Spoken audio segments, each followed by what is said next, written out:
Hello and welcome. My name is Jake and I'm joined by Charlie as we discuss the world of football with a focus on data. This is Football with the Faff.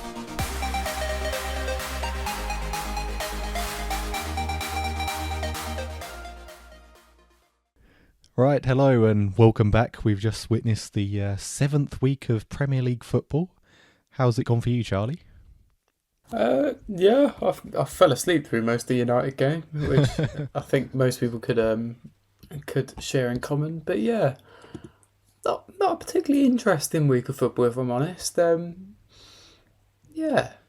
felt a little bit low key, didn't it? Yeah, to be honest, we can skip it if you want. If you don't want to cover certain games or, whatever, we can just skip them.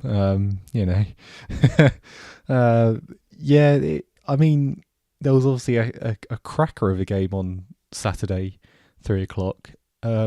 But most of them, certainly the ones on TV, were disappointing. Yeah, it was unbelievably underwhelming of a weekend. And I don't know if it's one of those where kind of everything you expected to happen did results-wise, maybe.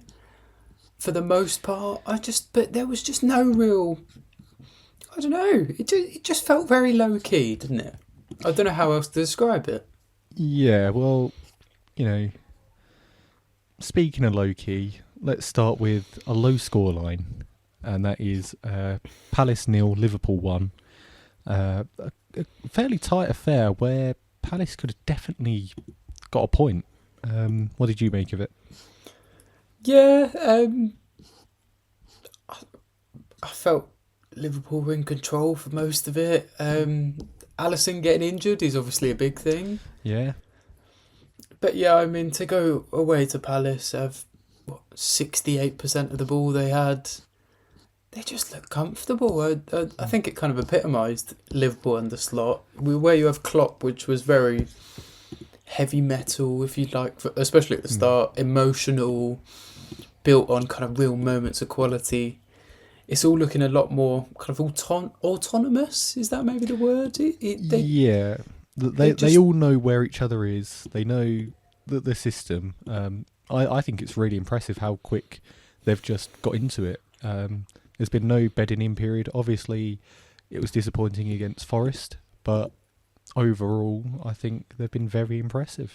Yeah, and look, obviously, I'm not the biggest Liverpool fan. I'm not a Liverpool fan at all. But maybe it's just me. But yeah, they're looking in control for most of their games. Individuals aren't really shining too much. I mean, Luis Diaz has obviously got a good return, but he's not running games. It's just all very, I don't want to say robotic, because I think that's too harsh. It's not meant to be a dig. It's meant to be praise. But yeah, just, again, another one of those where if you'd have guessed the score, you'd have gone, oh, yeah, Liverpool probably win. Palace might have a couple of chances, but I'd imagine Liverpool kind of just went how you expected. And yeah, obviously we have to keep going and saying Palace obviously switched things up. And again, it didn't really work. He left Mateta out this week and had Nketiah, which was obviously, I would say it's a big call. It's not that big of a call, and Nketiah's looked good, and Mateta isn't scoring. But yeah, it didn't really change their fortunes, did it at all? No, they got that offside goal within a minute, but other than that, they had chances. They had shots from sort of the edge of the box, but even when the other keeper came in, he seemed quite comfortable. And yeah, Palace have been quite disappointing, to be honest. I think at the start of the season, they were definitely one you thought, could they get Europe? Could they push?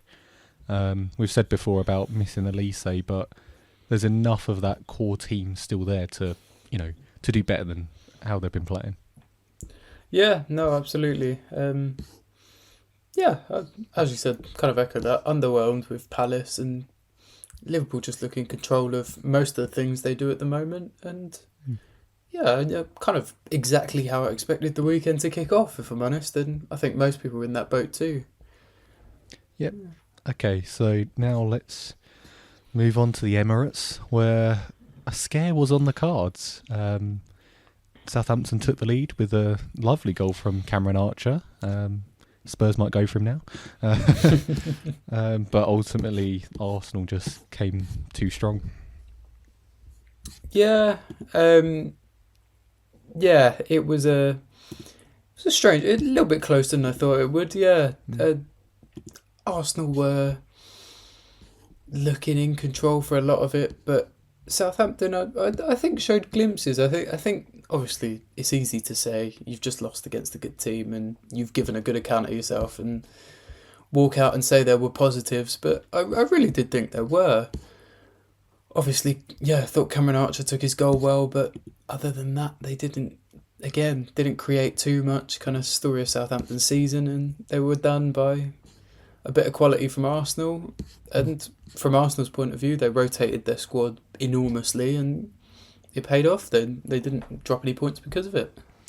Yeah, I expected Arsenal to just walk it, really, especially with the way Southampton have been playing, but fair play to Southampton. They did get in front, but in the end, it was disappointing from my point of view. Horrendous mistake for the goal as well, wasn't it? For Saka's goal at the end. Oh God! I mean, you could say that about most of the goals Southampton have conceded. Yeah. Okay, now moving on to probably the highlight of the week: Brentford 5, Wolves 3. I was hearing these goals going as it happened, and obviously Brentford didn't quite score in a minute, just 15 seconds too slow. But I mean, such a topsy-turvy game, and yet Brentford seemed quite strong come the end. Yeah, absolutely nuts. Yeah, bizarre. Wolves obviously have had a bit of a rough start at the back and aren't really scoring goals. Brentford are kind of known for keeping things quite tight, and it ended up with a game where Wolves scored 3 and Brentford scored 5. So yeah, not one I could have ever predicted.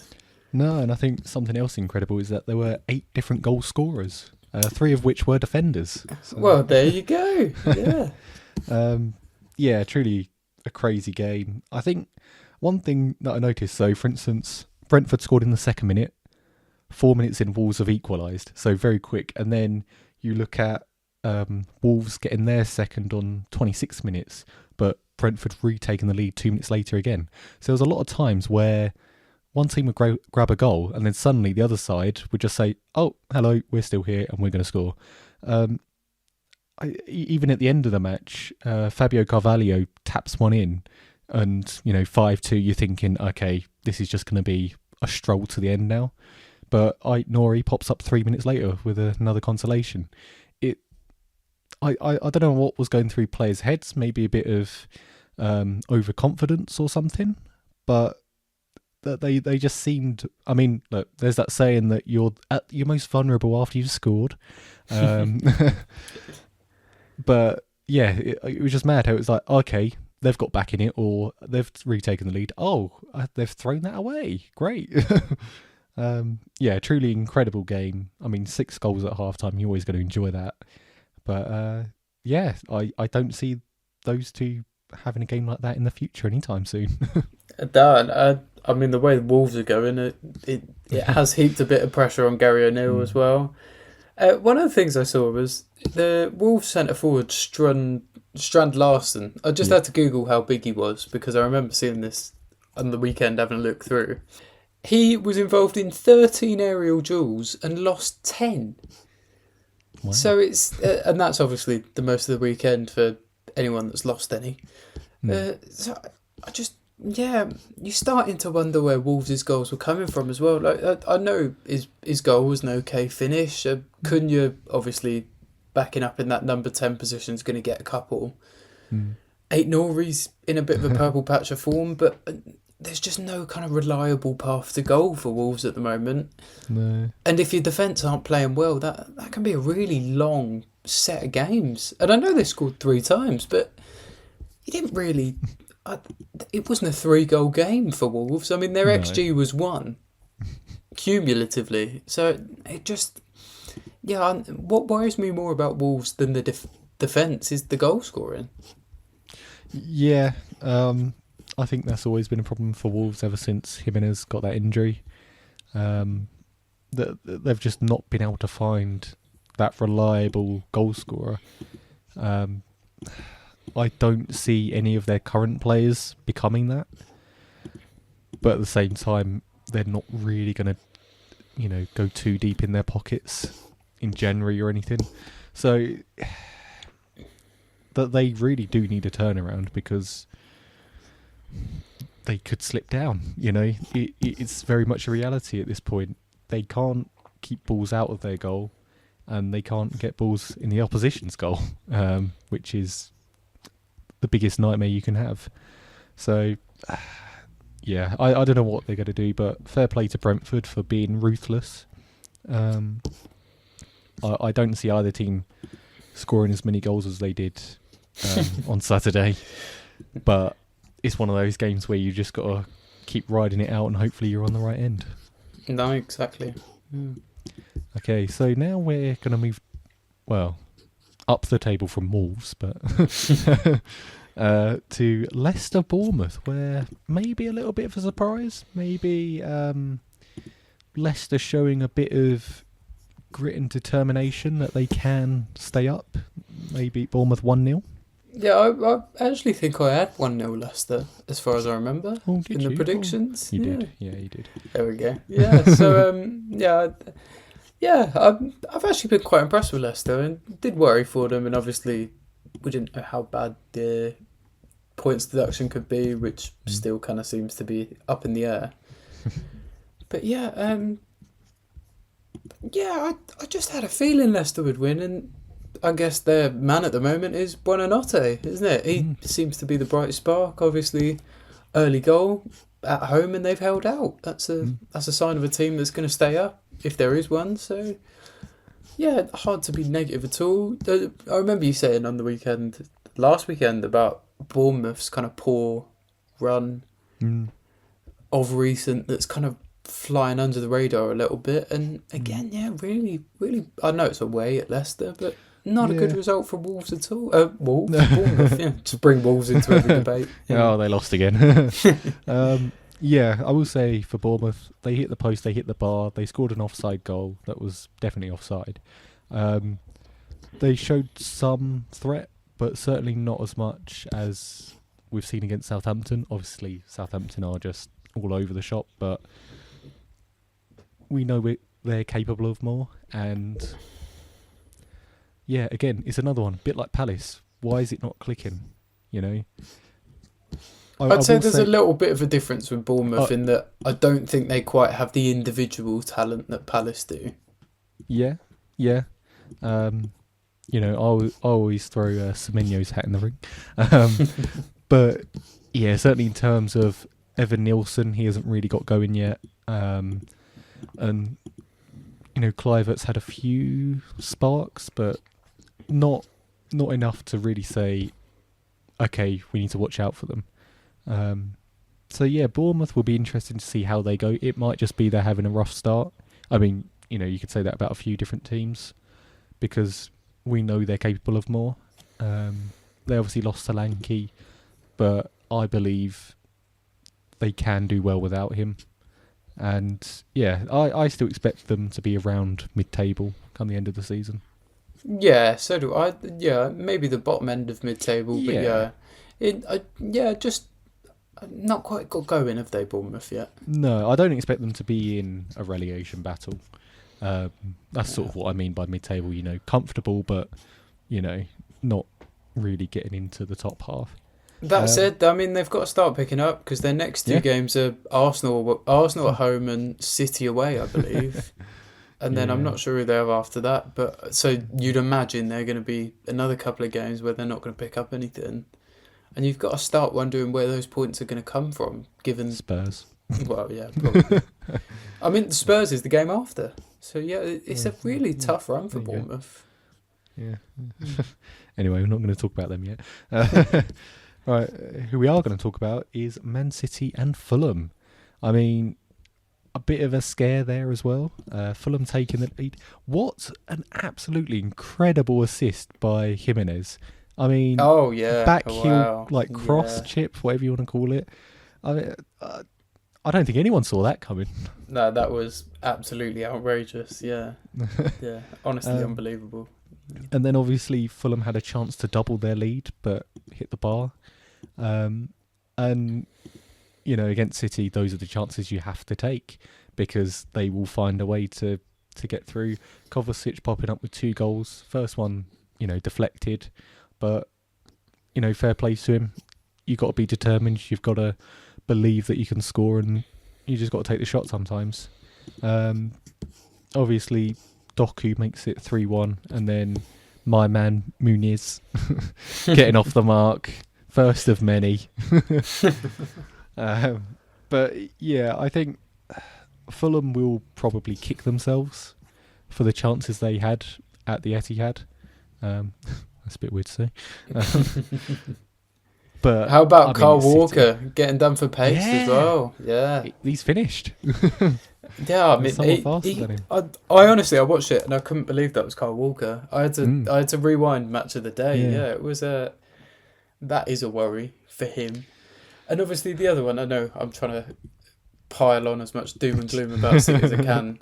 But yeah, again, another game that kind of passed Haaland by. I know he didn't need to get involved, but yeah, kind of becoming a theme at the moment. I mean, Yeah. of the players that played 90 minutes, he had the lowest number of passes completed, number of passes attempted, completion percentage, and he lost both of his aerial duels. So I think that's just because I have him in my FPL now. So well, keep him in there, triple captain him. Yeah.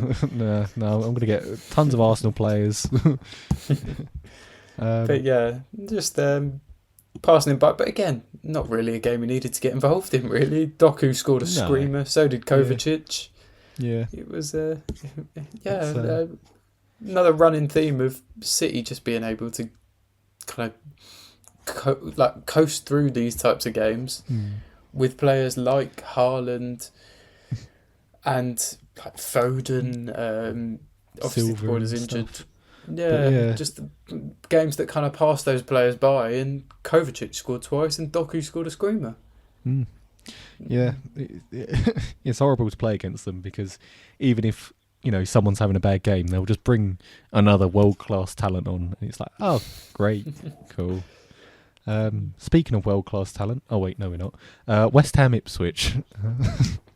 Yeah, that a deserved 4-1 by all Yeah. accounts as well. Yeah, not saw the result and thought, oh, maybe Ipswich imploded at the end or something, but no, fairly deserved result by all accounts. West Ham having more of the ball against the team is quite a rarity, and I'm sure something Lopetegui is keen on keeping going. So yeah, they had a lot more of the ball than Ipswich. I think Calvin Phillips thought he was playing for West Ham again for quite a bit of it. Yeah, he's Yeah, he's dropping off, isn't he? he's going to end up at Spurs, isn't he? But yeah, just a 4-1 that was deserved, I think, is the headline out of that. It wasn't an unfair result, by all accounts. No. And another game that was 1-1 early on. Bit strange to have it, twice in one day. But yeah, I don't know what's going on. People not paying attention, people not being geared up for the game. But yeah, professional by West Ham. I think it's really what they needed.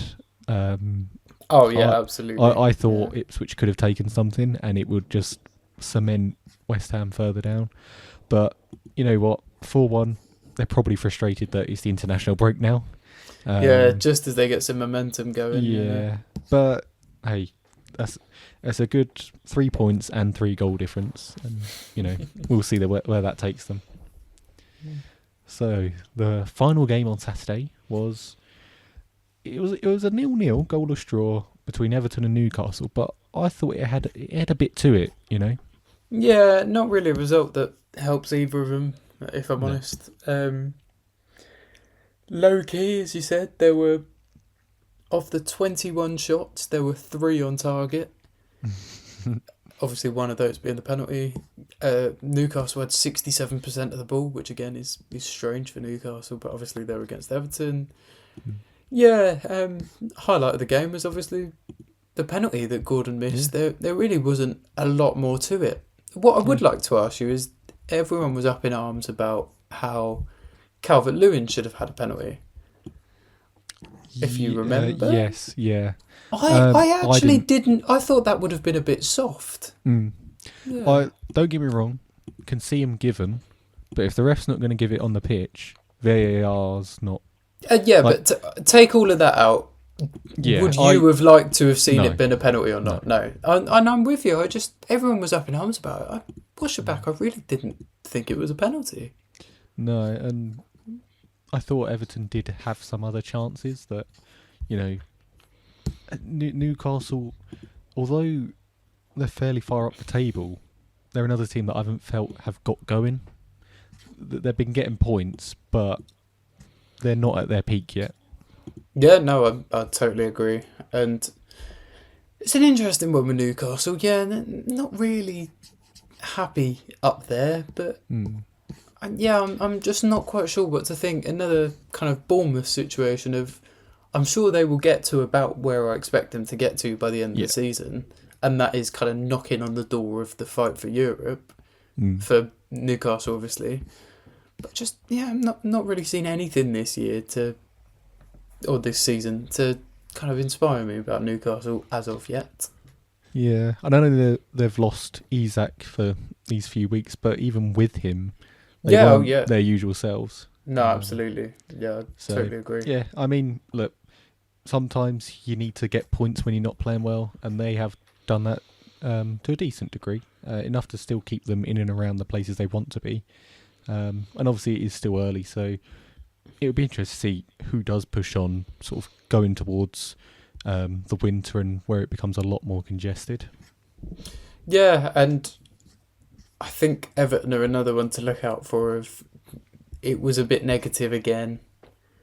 A 0-0 maybe has kind of settled the international break a little bit more pleasant, but they started the game with James Garner at right back, who is a holding midfielder, Tarkowski and Keane, who are not seen as the kind of ideal partnership for Everton, seeing as they spent 20 million on a centre half in the summer, and Ashley Young at left back.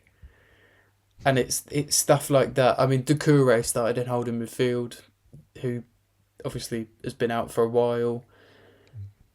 Just again feels like there's some negativity brewing at Everton.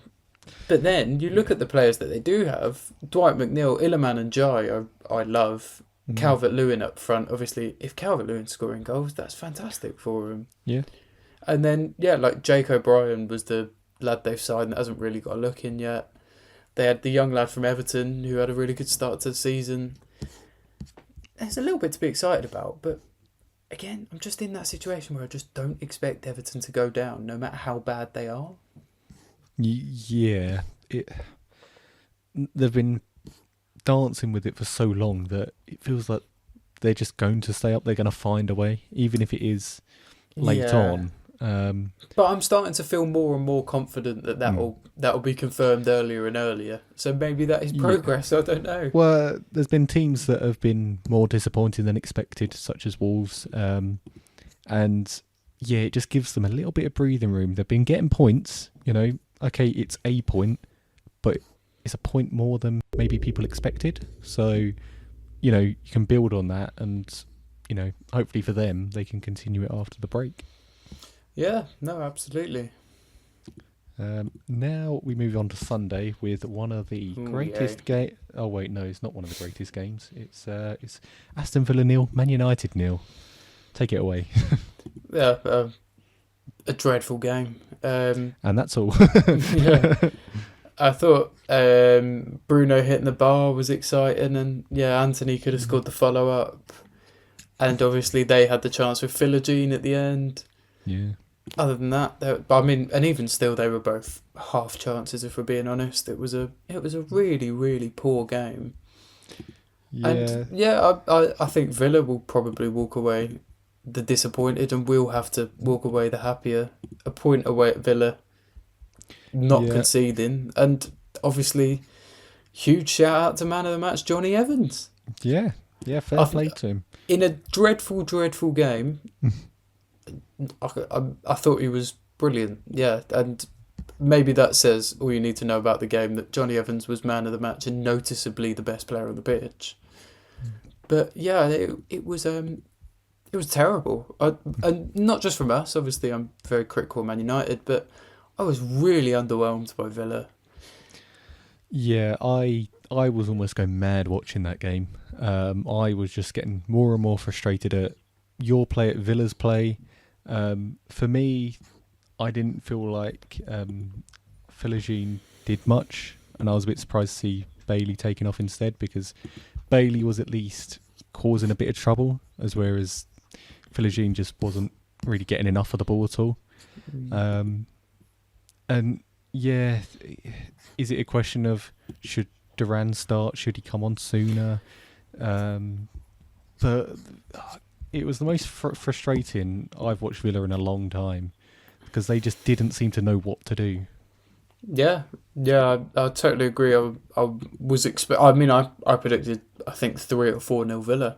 And that wasn't me trying to be pessimistic. That was genuinely what I thought. And they just provided no real threat going forward. I mean, the game wasn't even won and lost in midfield. The ball wasn't in midfield enough for it to be won or lost. It was just that bad of a game. Like, the game passed by Mainu and Eriksson. Yeah. And we didn't lose the midfield, but they were hardly involved at all. So I think that just says everything you need to know. Yeah, it was dreadful. Especially as Eriksson picked up a very early yellow. It's like yeah, that's absolutely. a golden ticket to say, right, run at him, make him cry. I mean, Eriksson, Maguire and Mainu were all booked in the first half. I obviously like to add to that as well, Rashford should have gone. I was amazed he didn't get sent off. I was like, it was 2 stupid tackles from him as well. It was just like it was out of frustration and laziness of, I can't really be bothered to get the ball, and I'm not happy with how this game's going, so I'm just going to kick you. There's no attempt to win the ball in either. No, I totally agree. Yeah, so it was ridiculous. I think it was only because it was soon after the first one that maybe he's just saying, like, calm down. The next one you're gone. I think the ref was just asleep like everyone else. Yeah, I don't think. I think he was too bored to send anyone off. I mean, there was parts where Martinez would just sort of had the ball on the edge of his box. You weren't pressing. The Villa players weren't really moving, and he was just sort of stood there looking left and right. And he was there for like a minute, and it was the strangest bit of Premier League football I think I've seen, because it was almost like no one wanted to play. Yeah, everyone was just like, I know that Ten Hag was talking about rotation and stuff, which I found a bit surprising because it's an international break. So why should he care about the countries? I do. I think when he said rotation, I do get that. But I think that was a very clear message to Martinez and De Ligt of, if you're ever that bad, there's a 35-year-old bloke that's showing you up at the moment. Or 36-year-old. I mean, obviously, I thought Maguire was okay as well. Obviously, came off at half-time and De Ligt came on. But, yeah, I mean, Harry Maguire and Johnny Evans are not bad players. And I think that was more of a message of, if you're ever that bad again, you just won't play. Yeah. Maybe Garnacho, Ahmad, Rashford, Højlund, Xerxes, those kind of attacking players that we are filtering through because they're playing a lot of minutes, and you want them to be sharp and explosive. But he's made it very clear before he'd love to have a back four that just settles. I don't think that was rotation specifically. I think that was a very clear message of, you were so bad in the week that you're not just going to start every week. And again, fair play to Johnny Evans. He was fantastic. So, obviously, we don't want him playing every week. But if we're in one of those situations where Martin hasn't, or De Ligt has had a shocker in the week and needs to be dropped, just for, not for the sake of it, but morally, Johnny Evans, showed what it means to play for Man United. That's everything from the interview to the performance was perfect from him. There was one little question I had for you. What have you made of Xerxes so far? I don't understand. Okay, so he's meant to be because I've listened to Talk of the Devils, Carl Anker on the podcast for Man United did a big kind of profile with him, and I think it was someone at Bologna said, don't expect him to be the player that scores 15, 20 goals a season. That's not him. He's the player that will be the pass before the pass for the goal. Mm-hmm. And I thought, okay, 6'4", Dutch centre forward, play for Bayern Munich. Physically, you'd imagine he's there. And if he is this kind of technical wonder, that's fantastic. Came on in that first game against Fulham and kind of stood next to Scott McTominay in the same position of where the number 10 was and tapped the goal in. Brilliant, really good finish. We're now however many games in the season, I don't quite get what he is doing. He's dropping in, but he's not really involved in the play enough. He's not big enough to hold up the ball yet. Maybe he needs to bulk out. I don't know. He's not quick enough to run in behind. He's and if he is, he's just decided not to. I can understand if you're playing him and Højlund, maybe, because you have him playing behind Højlund, and his job is then just to link up the play, and maybe he looks a lot better. But for now, yeah, I just... Maybe it's when teams sit off us that he's going to really show what it is, because there was a lot of times last season where Højlund was just stood up front waiting for the ball and he didn't get it. Maybe Xerxes is the player for those games and he's not going to play the bigger games. I don't know. Yeah. But, I mean, Højlund is 2 years younger, no real kind of significant European experience, has just come back from injury and he's already slotted straight in the team, and I think that sort of says all you need to know. It's nice to be able to rotate them. That is a big positive. Yeah, you just want them to be able to make an impact, though, when they're on the field.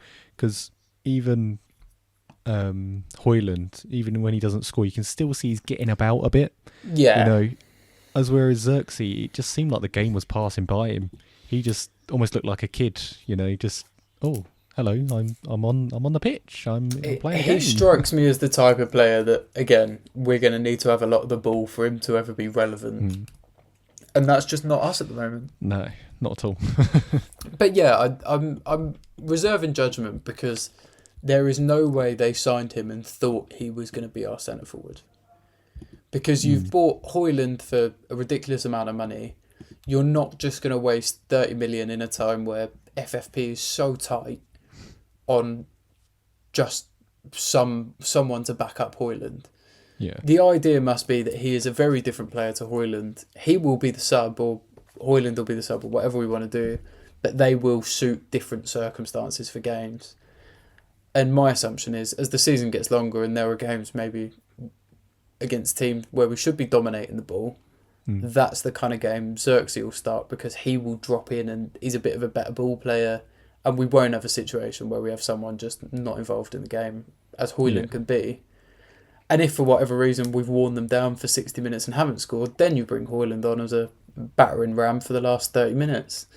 Yeah. But again, I'm with you. I just don't understand what he's been told to do. And that's probably the better question. Yeah, I feel like it'd be amazing to be a fly on the wall to see what the coaches are saying, what he's doing in training, and just, you know, get a grasp of the player he wants to be, but also how they're trying to mould him. Because as of right now, he looks, it's a bit harsh, but useless. Like, I agree. Yeah. He's not, you know, if he was pacey and getting in behind, you're like, well, okay, eventually he should be able to get onto it. Or if he's strong and holding it up, okay, he's not, you know, the most technical maybe, but he can at least be an outlet. As whereas right now, he's barely a player. He is a bystander. Yeah, I think he will be one of those kind of... He called himself a 10.5 of how he plays, as in he's not a number 9. I wouldn't rate him anywhere near that. Yeah, and again, can you afford to be a 10.5, if you will, in a team that is going to have 45% of the ball and is going to play really quickly on the counter-attack? No, because you're going to look so much slower. So I honestly just think they're annoyed that, well, maybe not annoyed, but I think they're disappointed Højlund missed the start of the season. And I think the ideal situation would have been to bed him in those games where you're going to have a bit more of the ball, and they can either play together or provide something different. It wouldn't surprise me if we end up playing both of them together and Xerxes kind of just becomes a number 10, if you will. Yeah. But then what do you do with Bruno, I guess? I mean, he keeps getting sent off. Maybe there'll be enough games for him to play. Yeah, I don't know. But to sum up again, I'm with you. As of now, I've seen nothing that explains to me, one, what he's being told to do, because he is clearly not a last shoulder counter-attacking centre-forward. But are they asking him to do that? And two, what he wants to do. What kind of player he thinks he is. I don't know. Yeah. And look, don't get me wrong, I don't like to bash someone when they join a club, but it's purely because I just can't see what he's doing. No, totally for agree. instance, with me, with Solanke, he didn't get off to the greatest start, took him a few games to score, but you could still see he was getting in the right positions, and then he was still coming back to help defend. He was getting himself about. As whereas with Xerxes, he's not an imposing figure, he struggles to make a difference. So, but then again, you could ask that with all of our signings. I mean, we've signed Ugarte. I quite like Ugarte. He's not played much, has he? No. He's, to be fair, he missed vast majority of pre-season. I don't think he'd played 90 minutes from, I think it was something like March or something crazy like that. Oh, okay. So, yeah, it makes sense. But again, we're kind of looking at this kind of passive sit-off, and what we want is we're going to sit off. We don't mind not pressing teams high, but when we get that ball in midfield, we're going to have players that can do something with it perfectly like that. Like an Ericsson, Mainu, 1 or 2 seconds of the ball and they've got the perfect pass. Yeah. And then you've gone and bought a headless chicken kind of runner for midfield, which is brilliant for some teams. It might be what you need. But my question is now, are we going to start really pressing in midfield? Is that why we've bought him? Are we going to be a high energy team now? We're just... I get what you mean with Xerxes in that he looks directionless and you're not quite sure what he is, but unfortunately I think you could argue that about one, most of the signings, and two, just the way we play in general, if we're not really one or the other. So maybe he is just epitomising the situation we're in, and when we do find a direction it will be a lot clearer. I don't know. Yeah, well, I'll let you rest on your laurels, and we can move on to definitely the last game on Sunday, I swear. Yep, totally. Chelsea Forest, yep, there was no other game after. 1-1. A draw. Cracking red card as well. Oh, I was just about to say, one of the best second yellows you will ever see, by James Ward-Prowse. I mean, I thought he'd be a good signing for them, and then he's done that. He doesn't know what sport he's playing. Yeah, slightly surprised. Did have Chelsea to win, to be fair, I think. Not one I could have guessed, to be fair. This was one of the, again, not a huge shock. I mean, it was 1-1, but yeah, away at Chelsea, the way Chelsea have going, there's been quite a lot of positivity, I think it's probably fair to say. I think, and I mean, this was sort of my opinion before the game, it was starting to seem like they were getting some consistency together that they haven't had for a long time. Obviously they have so much talent, they can ask anyone to go and you're like, oh, that's a good player. And it was starting to click a little. Obviously beating Brighton, who are, arguably the best team in the world. For, beating them 4-2 and it should have been more. Absolutely. It was very comfortable for them. And then coming up against Forest, who, don't get me wrong, Forest obviously causing some upsets, but you would still expect them to win. And, Chelsea 1-0 down, and then they're level with a man extra, and they can't make the difference. Couple of unbelievable saves at the end as well. I was just going to say that, Forest have their keeper to thank because, some of their previous keepers would not have been able to make those saves. So fair play to the recruitment as well. But yeah, it's one of those. Is it a sign that Chelsea aren't quite there still, or is it just a blip and they'll get going again? Yeah, I don't quite know. Obviously, Forest caught out Liverpool as well. Maybe it is just that. Yeah. And Forest have had a really good start to the season. Yeah, exactly. Maybe it is just Forest taking their place in the league. I mean, I think Forest have underperformed a little bit last year. I think it's fair to say.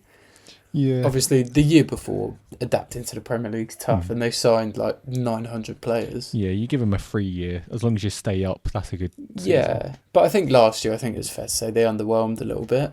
Obviously, changed the manager, so they underwhelmed the board at the very least. But yeah, maybe it is just Forest finding their way, and that they're going to be a tough team to play, and they might take the odd point off some decent teams away.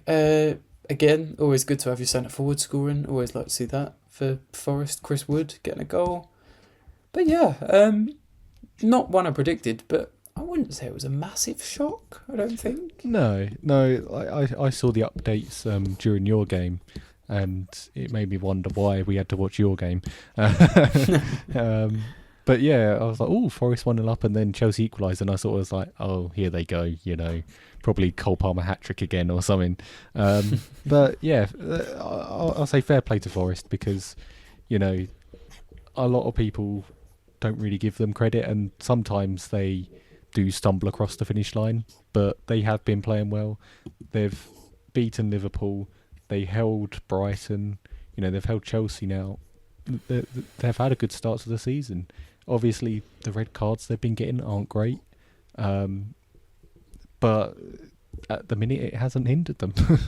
Been really impressed with Forest, and again, impressive result away at Chelsea, I think. Yep. Right, well, that's it for this week. Do we have to? I think, alright, okay. So, I did message you during the game, within 2 minutes actually, hoping that Werner would tear up his own contract, because we were through 2 players on the keeper. Werner's got it on the left, a square to Johnson, and easy goal. He gets the pass wrong, gets the weight wrong, the pace, and Johnson's never getting there. So that's a frustrating start. Then we managed to bundle an offside goal in, but it was deemed offside, which it was. We then catch Brighton with the ball in their own half. Solanke, great ball through to Johnson. He scores. I mean, we're loving life, Yeah, what has happened there? Everything he's touching turns to gold. He's on the levels of Kane and Sheringham for us. I'd say he's on the levels of Mateta last season, maybe. Yeah. Well, in the Premier League, that's the most consecutive games someone scored, 6. So, yeah. For Spurs, that is. For Spurs, yeah. Bit of trivia. Do you know who holds that record in the Premier League? In the Premier League? Most consecutive goals Isn't it in Vardy? games. It is, yeah. Yeah. I remember. Anyway, sorry. Carry on. Yeah, so that was really good. And then, fair play to Brighton. They started coming back. Welbeck should have scored. An outrageous low cross by Matoma outside the foot. Perfect. Yeah. And I think even Welbeck wasn't expecting it, because, it was a really poor shot by him, and it was a let-off.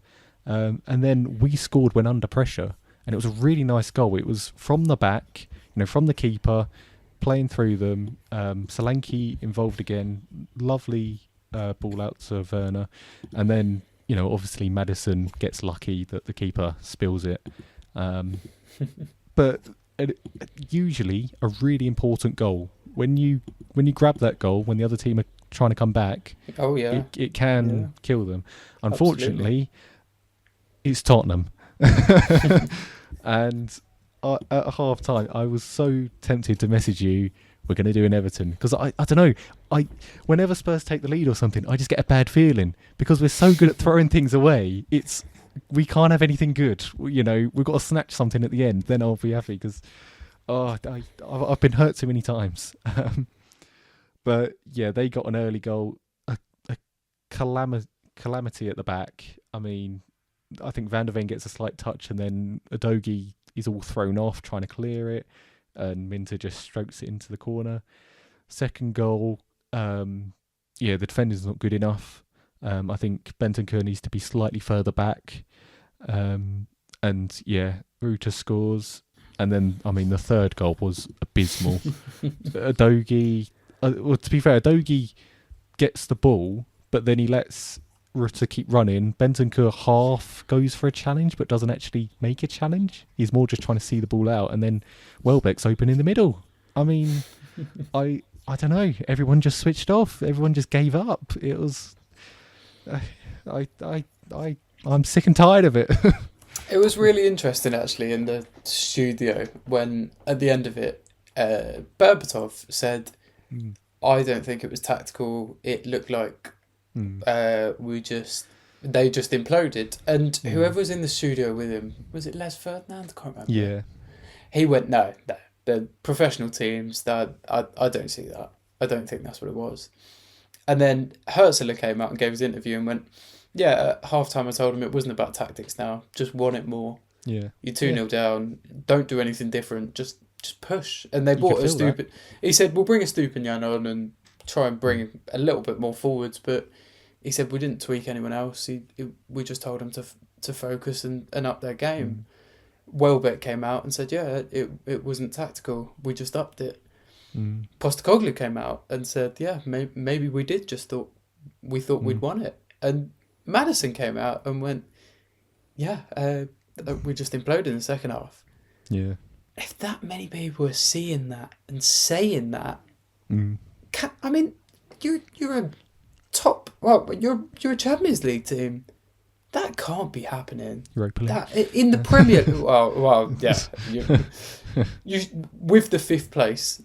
Let's just call you a pseudo Champions League team. Yeah, we should be pushing. That's not good enough. That is, no. And I know you haven't got Son, but there are senior players in that team. I mean, I know you've got a young Both team. vice captains. You've got, yeah, that can't be happening.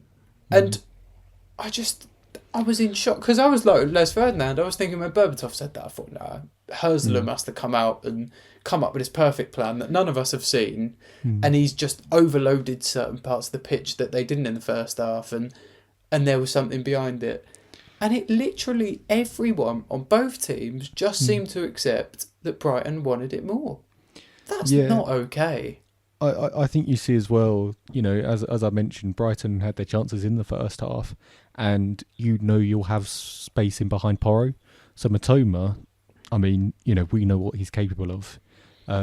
He's an incredibly technical player, and yeah, he just kept going and broke us down. Players lost focus. You know, maybe they did think it was over. You need at least to be 4-0 up, I think, to be comfortable that a game is done. And yeah, it's not what you want from your team. You want that hunger, you want that determination to kill. And you know, we don't have that. I'm not like some people. I mean,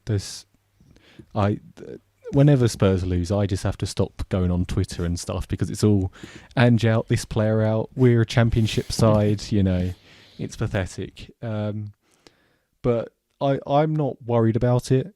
The 5 games that we went on the winning streak were against weaker opposition, you know. I expected to put up more of a fight, but you were not at it on the day. No. And then, but I take solace in that Brennan's still on his good run. Solanke scored in 3 consecutive games. There are positives to take from this period. And I don't think that should all be thrown away from one half of football. It was awful, don't get me wrong. Do not get me wrong at all. And it should never happen again. But we can bounce back, you know. And there are injuries. I mean, that obviously... It's not necessarily an excuse because I think the core of the team is there. Yeah, but there are certainly players to come back. Like look, he's a lovely guy, Werner, but he does not know how to kick a ball. And I know he gets a bit thick, but even bringing Richarlison on with 10 minutes to go is a difference to bringing on Mikey Moore, isn't it? Like there is a difference. I don't even know there. if he's fit yet, Richarlison. I know that he's been having a lot of show. I can't even remember what he got injured with. He's been out for so long. But yeah, he's made of glass now. And unfortunately, I think this will be his last season with us. But yeah, we're begging Sonny to come back. He hasn't had his best start to the season, obviously, but he has been a bit more creative than we've seen in the past. And again, I just think anyone can be better than Werner. Like I don't mean it like that, but he consistently misplaces passes. Okay, he got the one to Maddison correct, fair play to him. But every other time he was in behind, it just came to nothing. And you can't afford to do that when we want to push for Europe. We hope for the Champions League. I don't think we'll get it, but it's too wasteful in a team that wastes enough chances anyway. No, I think that's totally fair. Yeah, so it's frustrating as well that it is the international break, because I think someone like Postecoglou can really light a fire under them. We've seen that at half time before, where we've had a dreadful first half and then suddenly, they get kicked into gear. And there's been a fair few of our players called up. I think Maddison might get a call up because of Gibbs White being out. I'm not sure about that. I know that Porro's going to Spain now. Obviously Solanke's going to England. So it'll be interesting to see what happens. Our next game is at home to West Ham, which will be interesting because we always do great against them. I'm not it's going to be a difficult period, I think, because there's going to be a lot of eyes on us to see how we react, and it's a big game obviously as well, so there'll be a lot of talk anyway. The advantage this year as well is that you didn't have last year is you've got Europe, so a bad result seems a lot better when you. I know people can get tired, and obviously if you are losing all the games, it gets worse. But if for whatever reason you do have a bad result against West Ham, you've got Alkmaar in the week to put it right. And that's nice. Actually, our worst first 7 games since the 08-09 season. Yeah, you always seem to start very well. That actually doesn't surprise me that much. Yeah, I mean, obviously that was a season that Harry Redknapp saved us from relegation. But if you want another stat to compound our misery, so this is from Opta. This is the 10th time that Tottenham have lost a Premier League game in which they led by 2 or more goals. The first club to hit double figures for this, and at least 3 more than any other side in the competition's history. And that tweet actually ends with the word Spurs. No, it doesn't. No, it doesn't. No, it doesn't. No, it doesn't. I don't know what you're seeing. I do my research too, you see. But I know at one point, whether it was last season or the season before, we had won the most points from losing positions and lost the most points from winning positions, which I feel quite happy with. That's the thing with Spurs though. We can be on fire and then it will just be like, nah, we're just going to throw this actually, and it's so frustrating. This is something that maybe it's why I don't get as critical of Postecoglou, for instance, is that I've experienced so many times where we have this inconsistency of, we've got great players, we're playing great football, we're losing 3 in a row, but then we bounce back. It's happened before and we've done well. Obviously we haven't won in a while and God knows what that will take. But whilst the football's good and there's still a good enough feeling, I think you've just got to try and go with it. No, I totally agree. I mean, it's tough, but no matter what you say, you're always entertaining. And yeah, exactly. That team will get older. I know that sounds like a stupid thing to say, but it's a young squad, and that know-how, that bit of experience will improve. And granted, that know-how might be that they know how to implode, but the assumption is that as that team matures, and I know you spent a lot of money on it, but as you start to spend more specifically again, and you grow players up playing this way, it's likely to get better. Yeah, exactly. And for I'd instance, I'd like. Oh, go on. no, go on, finish what you're saying. No, mine was going to be just about that style as well. I mean, Oh. it's another game where you've had nearly 60% of the ball. Mm. I know you've lost, but again, there is a stark consistency every single week of how you're playing. Mm. Yes, sometimes you're losing games like this, where it's just a mental block. Yeah. But the style is being implemented every single week, and I know, I mean, Postecoglou's been there a year and a bit. Year and a couple of months. Yeah. Yeah, I mean that is not a long time in football. I know managers don't get very long, but Yeah. that's a stark contrast to the way he played under Nuno, Jose, and Conte. A year and a bit. This is a pretty good position to be in. It was an instant change when he came in, and obviously we did dip and stuff, but I at least still had belief that we know what we're capable of, and I think seeing Maddison get into that good form again, he's not been electric, but he's been creating more chances. He has been better. But I just wanted to say, like, for instance, with Mikey Moore, he's just turned 17. Him and Will Lancashire, who's 19, both started in Europe for us. And both gave a decent account of themselves. Moore played the full 90. Lancashire came off for Solanke when we were a bit rickety still. But there are promising signs ahead, Son's the one that you worry about because he's 33, He obviously hasn't won anything at Spurs, but he's got the sort of compassion and affection of the fans, and that's sort of why he feels like a legend, because he's been here a decade, and he's been part of some great moments with us. And it will be sad when he goes. I think most people hope he retires with us. Whether he does or not, that's up to him. But yeah, I just think that we've got Brennan Johnson in the form of his life. We can build from this. I think that Basuma will come in for Bentancur. Him and Sarr probably should have come on sooner. Although Basuma did almost give away a pen. He sort of he did a crazy lunge on someone. And I was like, you're not really near the ball, what are you doing?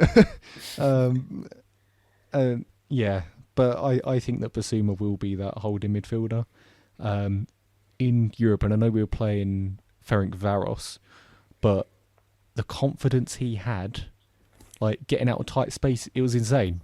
He was dodging left, right, twirling, whatever. And it was like, oh, hello. This isn't just we're playing against weaker opposition. This is I can play football. Oh, yeah.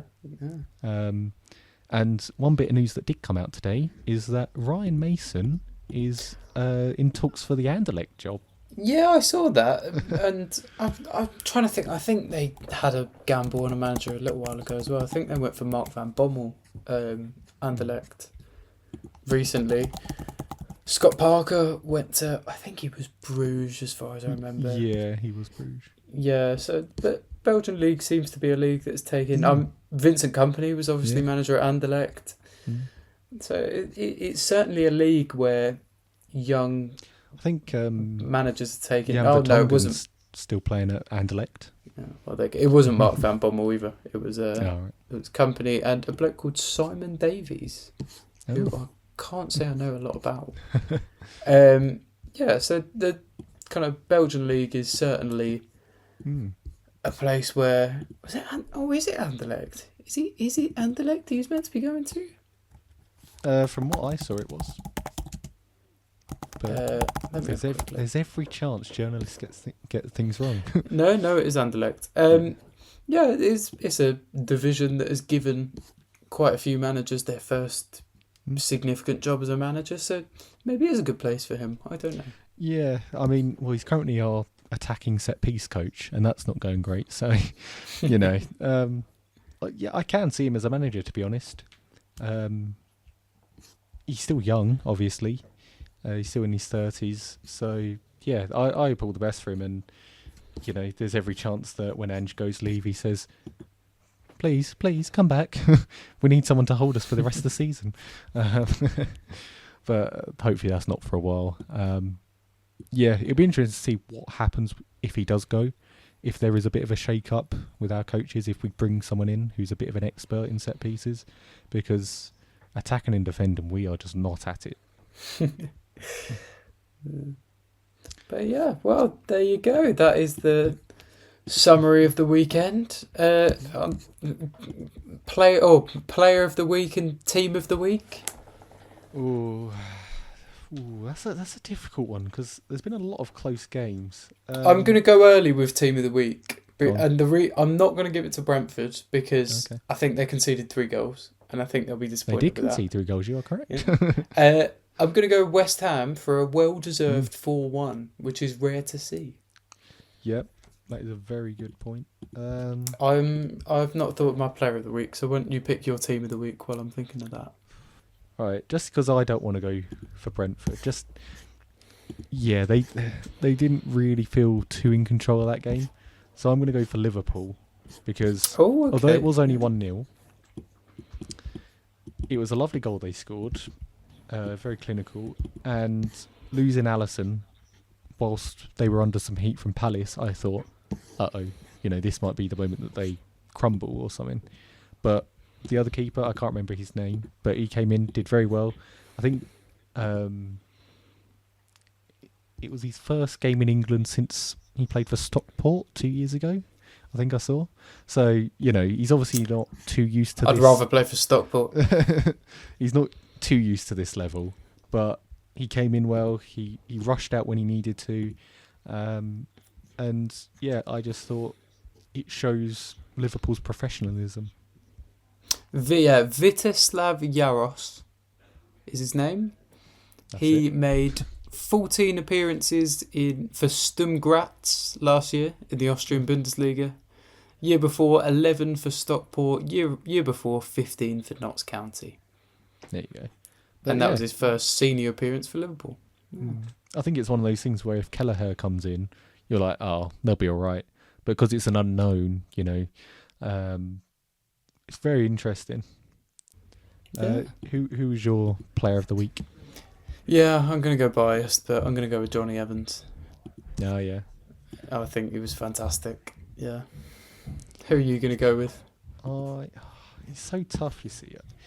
I'm going to go a bit different. I'm going to go with Jordan Pickford. Oh, right. Okay. Saved a penalty. I feel he obviously shouts a lot, but he does sort of, I think, get his team up at times. And he was there when it mattered for Everton. So we both picked players of the week in the 0-0s. Yeah, it's true, actually. Defensive players. Well, usually, we go for a Haaland or a Palmer who scores a hat-trick or whatever. It's nice to go a bit different. I think that Pickford was a safe pair of hands. Yeah, no, I can fully get behind that. All right, well, from our, again, sponsorship is available. Our favourite website, Immaculate Footy, part of the FBWTF family, who we are huge admirers of. We're going to be filling out, or trying to fill out, grid 140 for English football. So on the top, we have Chelsea, Everton, and a South American nationality. And on the side, we have Sheffield United, QPR, and the Mighty Baggies. So, Jake, what part of the grid would you like to fill in? No part. God, there's some tough teams down the side. Yeah, it's not an easy one. And South American nationality. Ooh. Right. I'm just gonna fill out. I'm gonna write down some of mine. I need to write down some. Right, I'm missing Everton and QPR, South American and QPR, and then Everton and Sheffield United. They're the ones I'm missing. I've got something for everything else. I'm trying to think of people's players' nationalities. Right, you can kick us off then with one of yours. All right. I'll start at the bottom left. Chelsea and West Brom. And I've gone with Romelu Lukaku. Oh, of course. Romelu Lukaku. Do you wanna do the next one? I will go for Sheffield United and Everton and Phil Jagielka. Oh, I'm certain played for Sheffield United. he did. Yeah, Good. I like that one a lot. Didn't he go back to Sheffield United recently? Yeah, he did. He did. I think he was part of the team that got promoted. Yeah. He might have even played in the Premier League. Yeah, maybe. Yeah, I remember he used to be there a long time ago. Right, well, I'll continue to fill out the West Brom one, and I'll go with Everton and West Brom, and I'll go with Mason Holgate, who is currently on loan. It's a nice one for you. 4%. Wow. Look at you. It's almost like you watched them. Oh. Okay. Oh God, my mind's drawn a blank. I focus too much on the South American nationality because there's so many different choices of like, ooh, this player or this player or this player, or this country, this country, this country. My God, why can I not think? I don't know why when it comes to Sheffield United, I keep thinking of like Bournemouth because it's similar colours. I know one. I can't think of any others, and he's currently on loan there, and he's a youngster. Is that South American? Or Oh no, Chelsea? that's for Chelsea and Sheffield United. You can say him because All right, I'll go with it. So he's currently on loan. Alfie Gilchrist. yes. South American, I have got one, and I do know who he is. But I'll do the West Brom and South American one to help you out, unless you've thought of one. Did Rondon play for West Brom? He did indeed. Isn't he Ecuador? Yeah. Is that who you were going to go for? Venezuelan, he is. Venezuela, that's what I meant. Yeah, that is right. I was going to go Mateus Pereira, who's Brazilian. Okay. And also there's Claudio Jacob, who I believe is Argentinian. Among, I'm sure, many others, but yes. Grab yourself a goal, son. Yeah, that was actually that's how I remembered, because it was the start of that song says he's from Venezuela. All right. Yeah. South of the equator, Venezuela, a young lad was born. A young lad was born. Now he's back in the Premier League. I can't remember that bit. I can get used to this. He's everything that we need, Everton need. I can't remember. And then it just, so Rafa bought in Rondon, done a deal with West Brom, get yourself a goal, son. Which I think was fantastic. All right, have you thought of anything for Sheffield United and South America? I'll just say we've finished West Brom now. Sheffield United, we need a South American who, do you want me to fill that one in for you, and you go can on. work on QPR because I'm a bit stuck. Right, Yeah. Vinicius Souza, they bought from Brazil last year. I was thinking of a midfielder. He's the only one I know, so if there are any others. Right, Chelsea and QPR I've got. So Everton and QPR, and South America and QPR are what I need. QPR. It's been a while since I've been in the Prem, so will it be that someone's had a gap in between, club in between? All right, well, what I'll do is I'll do Chelsea and QPR. Have you thought of any? No. The one that jumped to my mind, Loic Remy. Oh my God, yes. Yeah. So I'm missing these last two, QPR and Everton, QPR and South America. Oh, okay. Oh, I can do QPR in South America. Go on. They had a goalkeeper called Julio Cesar. Oh, yeah. Now the question is, did he retire in 2012 or 2018? He There's He was two. going before 2005, surely. Yeah, I think you're right. Oh no, it was the younger one. Oh, All right. Well, either way, we got I it got right. it right. So Okay, QPR and Everton. This has to be Mm. easier than we think it is. Mm. Right. Who's played for? I'm trying to think who's played for Everton and working back of who might have ended at QPR. I'm just thinking of Spurs players that play for QPR. Everton. Oh, this is gonna kill me. This. Oh, I can see it as well. Andros Townsend, did he play for QPR? Ooh. He's played for a lot of clubs. He has. That could be a shout. I can see it on the shirt, you know. Townsend. Did he get loaned out when he was at Spurs? That's what I'm thinking, yeah. Yeah. Because he's definitely played for Everton. Yeah. I'm feeling Townsend. Oh, Townsend could be. This is going to really, really annoy me, though. If we get this wrong.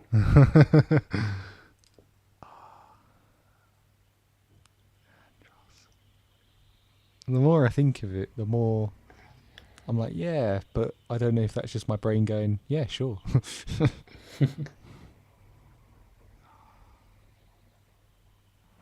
Come on. Oh, this I is mean, horrible. yeah, there must be a fair few that have done it.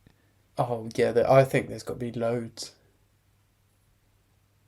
But my point is, you know, did they have clubs in between or something? All right, let's think of some Everton players over recent history. Over a recent history. I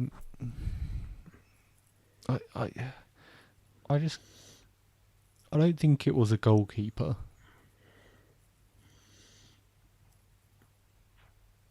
I think Tim Irabigunum. I do think he spent a year on loan at QPR.